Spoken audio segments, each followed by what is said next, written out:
Welcome to Illuminating Catholics, podcast of the Diocese of Sioux City.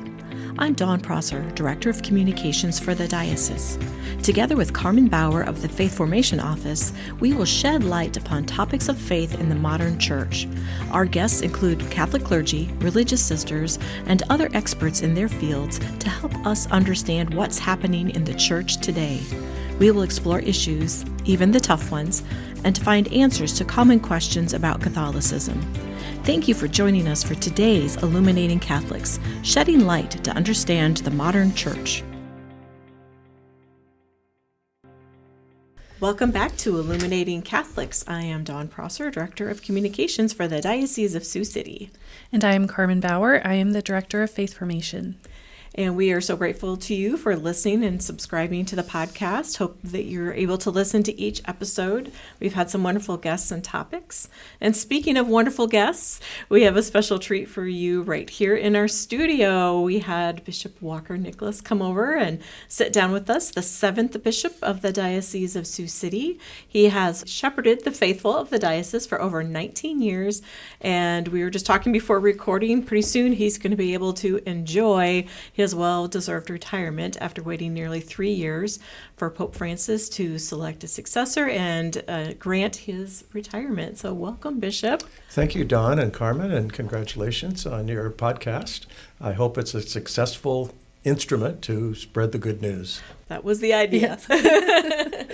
Well, we're excited that you can join us for an episode. I think the listeners will be really excited to hear from you. I know that this is such a bittersweet time for everyone in the diocese, and there are lots of people out there that you confirmed that, have been to your liturgies and really do consider you as their spiritual father after this amount of time. So thank you for finding time to join us as you're kind of wrapping up and headed into your retirement of gardening and maybe becoming a Chiefs fan. With all that time of pondering, I'm wondering if in that reflection you'll have in your free time, you might come to the good side. Oh my! For those of you who know Karmen, she is a big Chiefs fan, a Kansas City Chiefs fan, and they lost the Super Bowl this year. Might I remind them?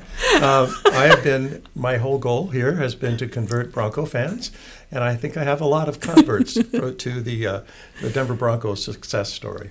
Which is an unfortunate choice for all of those people, but such conflict already in the first few minutes of the podcast. And we're also sitting next to each other, so our listeners know the tension is building. Right.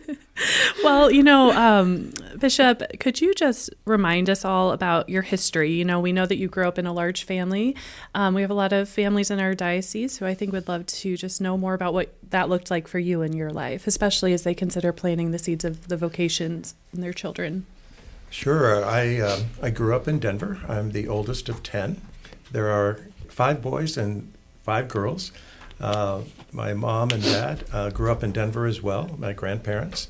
So Denver is pretty much in our blood. My mom and dad went to the 2 biggest Catholic schools in the Archdiocese of Denver. And all 10 of us went through high school in Catholic schools. So my mom and dad cared deeply about Catholic education. And they sacrificed for us to be able to go to Catholic schools. So I went to Blessed Sacrament grade school, and then right across the street was Matchbuff High School. I tried to get into the Regis Jesuit High School in Denver, and I flunked the entrance exam. So that was I wanted to do what my dad did. He had gone to Regis, and so I never made it into that, but I'm glad. Matchbuff was only 6 blocks away, but we could walk to school every day. All my brothers and sisters were there following me, so because the Jesuits said no, they got me in the Archdiocese of Denver system. So that's where I grew up. After high school, I had to decide what I was going to do. And I remember in 8th grade, one of my teachers said, Walker, you ought to think about being a priest. And I said, okay, I'll think about it. And then in high school, same thing. A couple of my teachers said, you ought to think about the seminary. So when it came time to fill out the applications for college, you have to name 3 schools that you want the results sent to. So my third one was this St. Thomas Seminary College in Denver. I also thought about going to Colorado State University in Fort Collins, and then a small school in Fort Lewis, Colorado. But then I put down the seminary, and it was at that time the Vincentian priests ran the seminary in Denver. It was 8 years, 4 years of college and 4 years of theology. So I decided I would give it a try, and went to St. Thomas Seminary in Denver. My class was the largest class they'd ever had, 77 freshmen in one class from all over the Midwest and West Diocese. It was so crowded they put 4 in a room, and they put our lockers outside in the hall. So that's where our clothes were, and then all we had room for was a desk and a bed in the rooms that we stayed in. But it was a wonderful time. Out of those 77, after 8 years, I think 30 were actually ordained priests. But that was a great beginning, and right after the Second Vatican Council closed, lots of vocations at that time, and I enjoyed every minute of my time in the seminary. It was a wonderful experience. I remember on May 15th, in the middle of my senior year, as we were just ready to conclude the year, I got a call to go to the rector's office at the seminary. And he told me that the Archbishop had asked me to consider going to Rome to finish my last 4 years of theology. And I remember saying, wow, I was just getting ready to run out for a jog. And so I had a lot to think about in that jog, and came back and talked to a couple of my friends and went back and forth. The decision to go was not easy. I'm such a homebody. I wanted to stay with my family and stay in Denver. And so I went back and forth, talked to a couple of my friends. Some said go, some said don't go. Even the professors said, why would you want to study to be a priest in America in a foreign country? I knew I had to learn Italian. Luckily, it was not Latin, which was every year previous to mine. The classes were taught in Latin. So, long story short, I went in, I told the rector, yes, I would go. Then I went to class and I changed my mind. I went back and I said, no, I don't want to go. And then I said, I think I should go. So eventually the Holy Spirit knocked on me hard enough, and I said, yes, I'll go to finish my studies in Rome. So that was a wonderful experience too, more than I could imagine. It was hard to be away from my family. Those were the days when you can't call anybody. We used to send, I don't know if you remember, little cassette tapes. So you used to make a cassette tape, and I'd send it across the ocean to the United States. My brothers and sisters would record it, send it back. And so that was how I kept in touch with them. The experience in Rome was at the Pontifical North American College is a great experience. It allows you to travel in the summer, see Europe, see different experiences of the church, especially in Rome. Got a chance to meet about 4 popes in my life as a priest. But the first one I met was St. Paul VI, and that was a great experience early on in my time there. Yeah, so that brought me to being ordained a priest on August 4th, 1973, at my home parish, Blessed Sacrament in Denver. My grandmother and grandfather were there. My grandmother is always the one that kind of said, think about being a priest. So grandmas out there, don't give up on your grandchildren, especially your grandsons. You have an influence to them. Amen. I remember, speaking of August 4th, 1973, we had the most fun celebration of your 50th.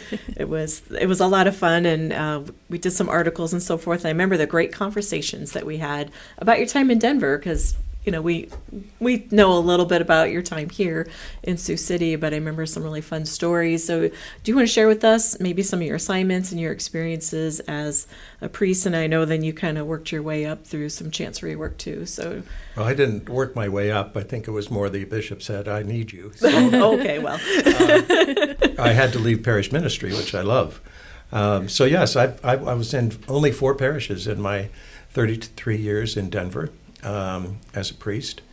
When I came back from Rome, they assigned me to the cathedral.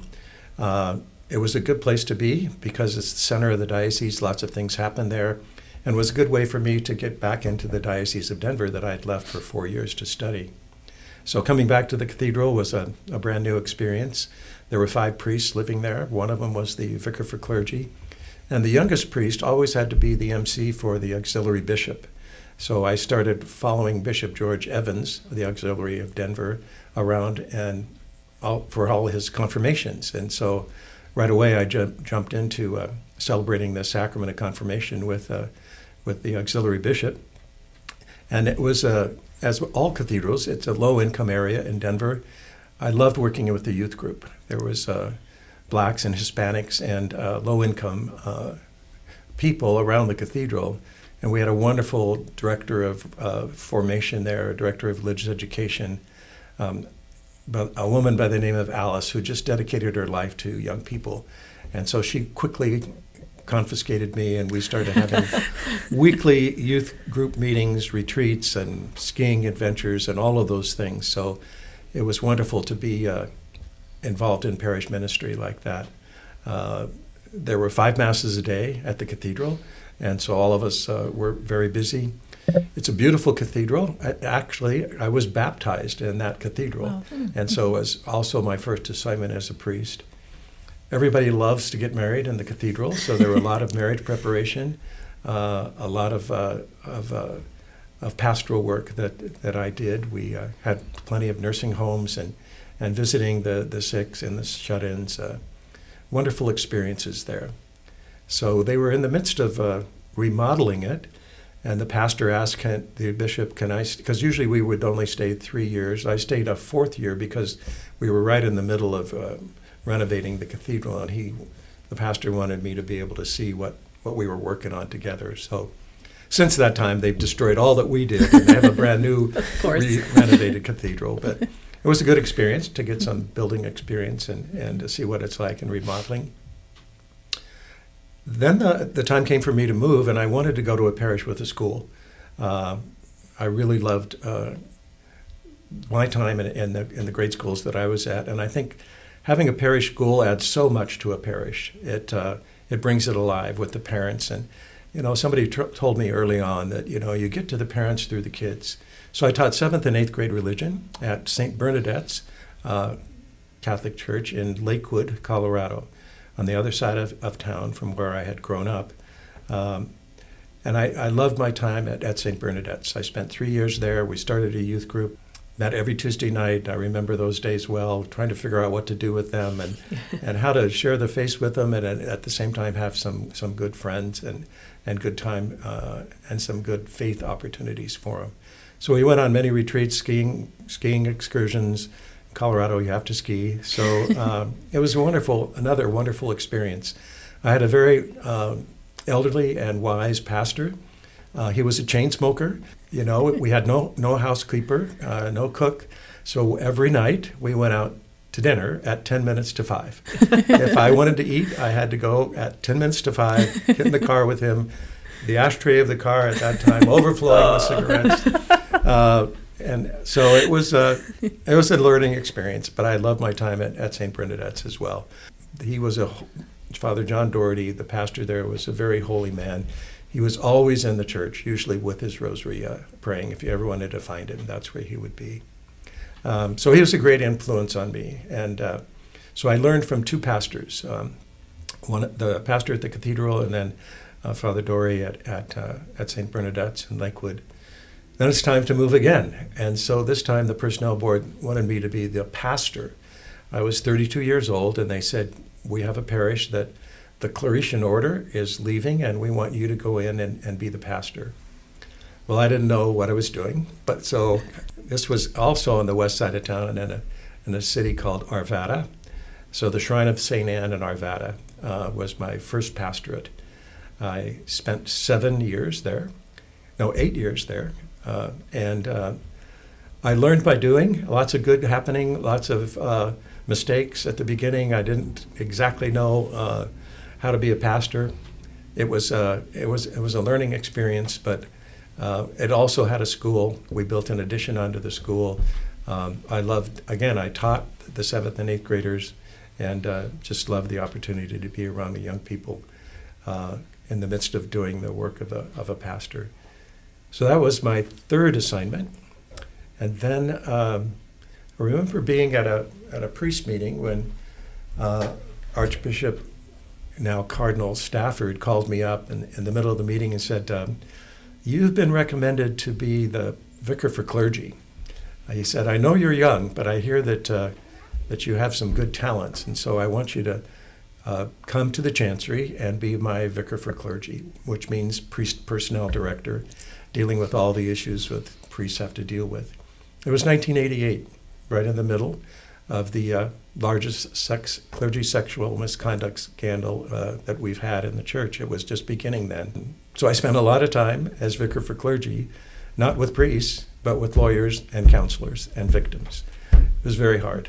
It was a very tough time to deal with the issues of that, but also rewarding when you could see that we could do something for the victims, we could help the priests, and some of them we had to say, no, you can't return to ministry. So it prepared me well for my job as bishop, but I spent 13 years in the chancery, vicar general and vicar for clergy.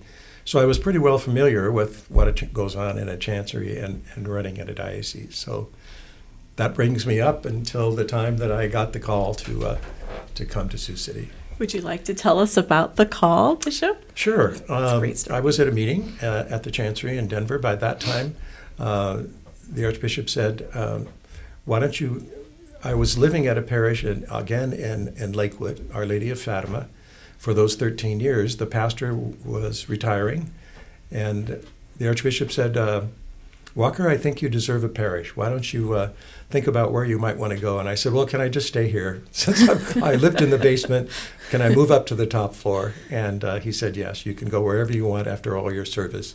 I still remained at Vicar General, but passed the baton of being vicar for clergy to another priest.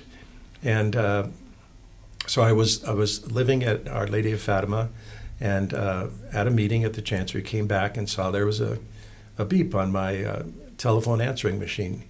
And I looked at it, and it said, Washington, D.C. And I said, uh-oh, what does this mean?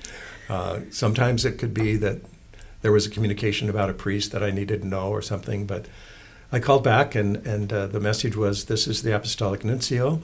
Would you please give me a call when you can? So I did, and he said, this is the Nuncio. He spoke broken Italian. It was Gabriel Montalvo, who died soon after that call. But he said, the Holy Father has appointed you Bishop of Sioux City, Iowa. Would you write him a letter and tell him you accept? Wow. I said, okay. He said, I said, can I think about it? And he said, well, you know, the Pope is the Pope, and you can think about it. So I thought about it. I said yes. Then called back and started to make some sort of the arrangements. So I'd never heard of Sioux City. I've never been, well, I take that back. The principal that I hired at the Shrine of St. Anne is a Sioux City native. And she grew up, went to Bishop Heelan. She grew up at St. Michael's Parish here in Sioux City. She went to Briar Cliff and ended up in Denver. And I had hired her as the principal of the school where I was at. So I remember her talking about Sioux City, Sioux Bee honey, and Jolly Time popcorn, and Bishop Heelan, and Briar Cliff. So I knew all those names. So there's no coincidences with God. And somehow he was preparing me through that principle for my position in Sioux City.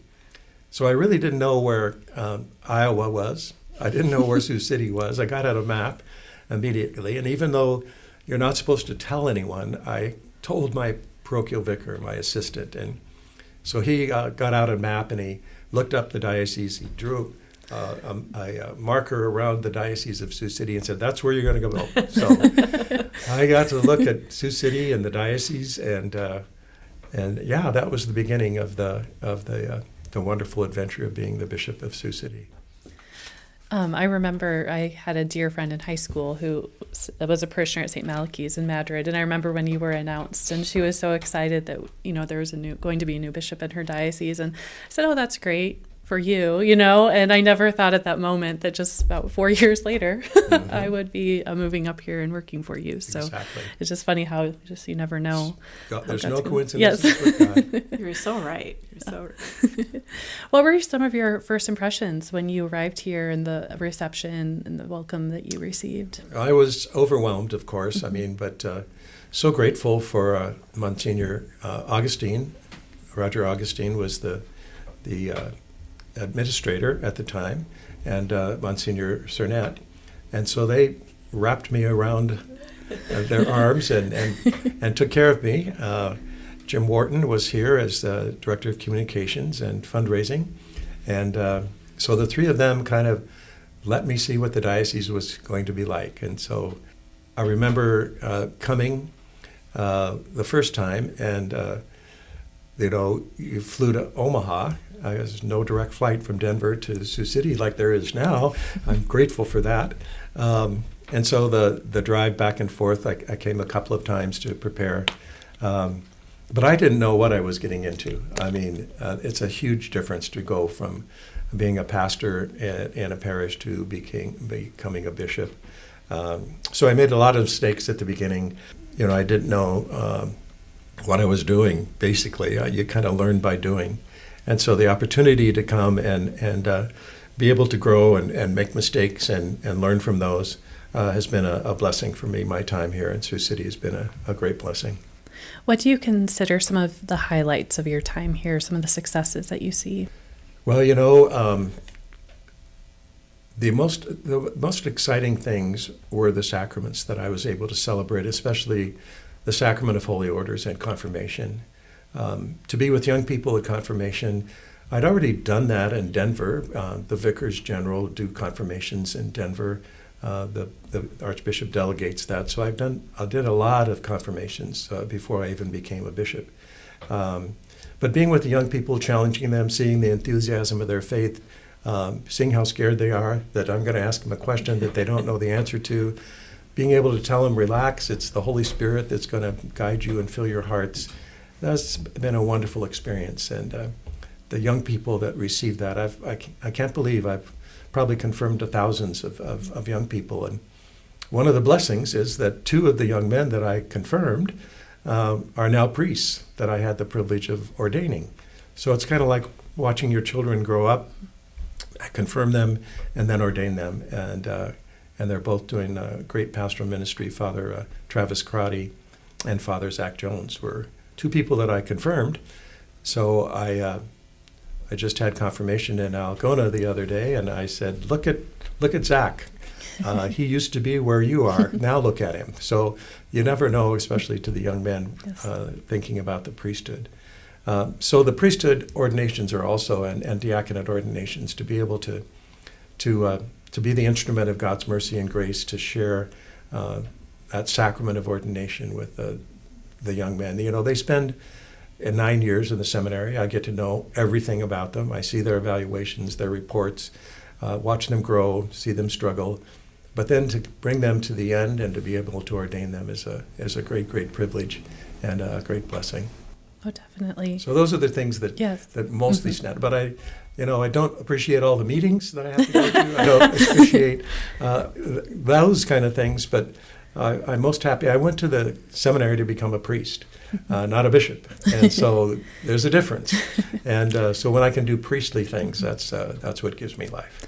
Well, I think that I find it fascinating. I had not realized that you had met St. Paul VI, and I think that you've been such a voice for pro-life issues all around, but also with marriage preparation and really emphasizing openness to life. So I just find that fascinating that, who would have known when you met him, he's such a voice through his encyclical Humanae Vitae. And you've been able to carry that out as a mission in our diocese. And your confirmation homilies and everything really always include those themes. So I think that, for me, just reflecting, I think that's really fascinating how that has worked. Thank you. Yes, I can say things at a confirmation homily that the pastor can't. Yes.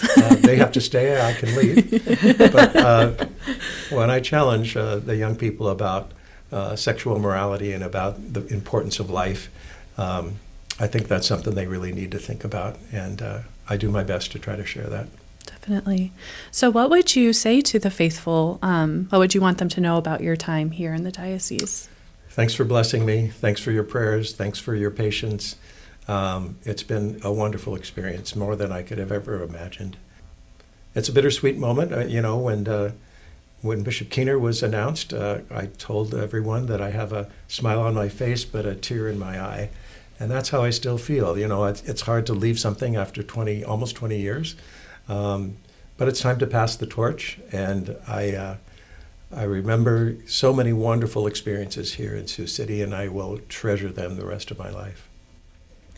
It was an interesting story. I think you shared it maybe recently at something I was at. The story of when you received the call in reference to Bishop-elect Keehner being selected and what you were doing earlier that day and what you told the students. Yeah, Don, it was Catholic Schools Week, and I had just celebrated a huge Mass for all of the students from the Catholic school system here in Sioux City.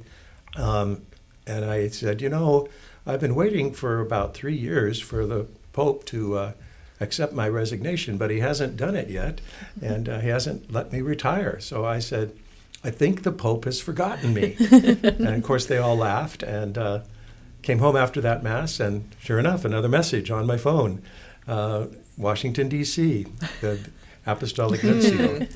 I decided to eat lunch, and then I called him back, and he said, Bishop Nickless, I'd like to, he said, first of all, how's your ankle? Because he knew that I had ankle replacement surgery and was waiting to be retired so that I could do it. He said, well, this was years ago. He said, go ahead and have your surgery. We have time. So had the surgery, recovered, getting around well, and then he said, I want to tell you about your successor. So he's hard to understand. I didn't exactly know what the name was of Bishop Keehner at that time, but he spelled it for me. So that was an answer to the prayers of all the kids at Heelan High School that they prayed and the Pope heard them. So I'm grateful for that. So then I immediately called the Bishop-elect, and he was just as shocked as I was. It's like deja vu. It brought back every memory that I had of coming here.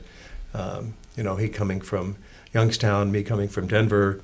We're not Iowa, Midwest people at all, but the Lord has chosen us, and there's a reason that he's done that.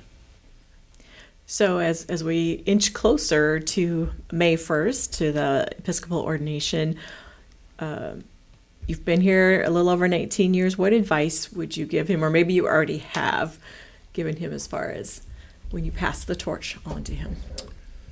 It's hard to give advice, but if he asked me, I would tell him two things. Listen and pray. Listen to the people. Listen, first of all, to your priests, your co-collaborators, but listen with a listening heart to the people of the diocese. Those are the two things that I've tried to do, is to be a prayerful man and to listen to the people around me. Good advice. Good advice. So you've been waiting for 3 years. I'm sure you didn't think you'd have to wait that long for the Pope to say that you can retire. Unfortunately, there are several bishops my age, around my age, that the trend has been much later than 75 when we have to automatically turn in that letter to the Holy Father requesting retirement. They've been slow replacing bishops, and so I knew it was not going to be right away. I turned 75 in May. I wanted to celebrate my 50th anniversary as a priest in August of that year, so I put that in that letter to the nuncio. Can I stay at least until August? Thinking that he would certainly replace me in June. But all of us know that there's lots of needs, and as a bishop at the bishops' meetings, the nuncio continually tells us, bishops, please, we need some names of good priests that can be vetted for a good bishop, because a lot of priests are saying no to becoming a bishop today. It's not something they strive after. And so they're looking for good men, and it takes a lot of time to research and do the background and get the information they need to make the choice to recommend to the Holy Father. So here we are. Here we are. So Karmen and I both know that you attend an innumerable amount of meetings every week, and then on the weekends you're in your car headed to at least one confirmation. Bishop is older than us, and he has a schedule. I can't answer for Karmen because she's a mom, but I don't know that I could keep up with your schedule. So as of May 2nd, you don't have to go to all these meetings. So what are you looking forward to? Well, again, not going to meetings. Yay! That will be nice. And I can get back to being a priest. I look forward to spending some time in reading and prayer and not being in a hurry. You know, I always seem to be in a hurry going from one place to another, and I can slow down. I certainly will spend some time in Denver with my family. My 9 brothers and sisters are waiting for me. And I said, well, you might have to wait a little longer because I've kind of fallen in love with the Midwest and Iowa. I tell them that where they live, Colorado, is crazy, and it's pretty liberal, it's pretty out there, and I really love the kindness and the Midwestern approach to life. Sioux City has been a great blessing for me. It's a perfect place for me, to enjoy life and to be a priest. I'll be available to help out if others want me to do that. But the main thing I want to do is stay out of the new bishop's way, let him get his feet on the ground, always be available if he has some questions. But you just got to jump in, and so I want to let him be able to do that. Good for you. And I was just going to say we interviewed a couple of retired priests, actually just yesterday for our podcast, Father Collison and Father Schrod, and you might be getting a lot of calls. You might be busy. Yes. Well, and I was going to say, if you ever are longing for the nostalgic days of those 7th and 8th graders, I'm sure we have many faith formation directors who would welcome you as a catechist. Wouldn't that be fun? I'm sure there will be many things to do, and I just get a chance to step back and make a decision. And yes. As what do you want to do? What don't you want to do? And what can you do? So, I still want to be available to the church as much as I can, and so I'm here to serve. That's awesome. That's awesome. Well, thank you so much, Bishop, for joining us today and for sharing your story. I think it's just wonderful for all of us to reflect on your time here and, offer our gratitude for all you've sacrificed in your life to be a good priest, a good bishop, and for the love you've given your flock. Thank you, Karmen. I appreciate the people of Sioux City so much. Every day at Mass they pray for me, and I can feel their prayers, and I'm so grateful for that. It's been a true blessing to be here among you, and I want to stay a little bit longer in a different role, but it's been a blessing, and I'm just so grateful for the many, many prayers and support and kindnesses that people have extended to me. So thank you all. We'll keep you in prayer. Well, thank you to our bishop, Bishop Nickless, for coming to share his story with us today. We just want to invite our listeners, continue to pray for him now and after his retirement as well, because he still is a bishop. He has been ordained, and, all of our clergy need our prayers. And we just hope that he has many years of relaxation, joyful, and peace ahead of him in his retirement. So thank you also to all of our listeners for taking the time to follow us, for subscribing. We know you don't want to miss a single episode, and we're always happy when you join us to learn more about our faith and learn more about those in our own Diocese of Sioux City. Go Broncos! Thank you for listening to this episode of Illuminating Catholics, shedding light to understand the modern church. Follow us for more episodes on topics of the Catholic faith. For more diocesan news, visit lumenmedia.org.